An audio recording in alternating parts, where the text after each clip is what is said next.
Gebruik jou hande om die vorm warm te maak en jou te help om die panna cotta maklik uit te dop. Gebruik 'n skerp puntmesie om die randjie los te maak aan die bokant.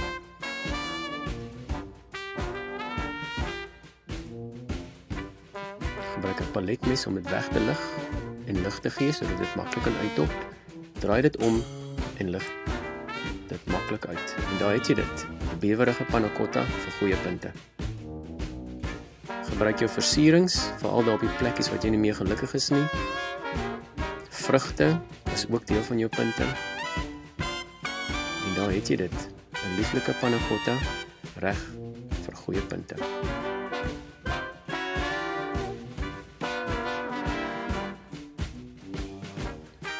Dankie dat jy saam gekyk het, skryf gerus in en laat ons weet wat jy gedink het.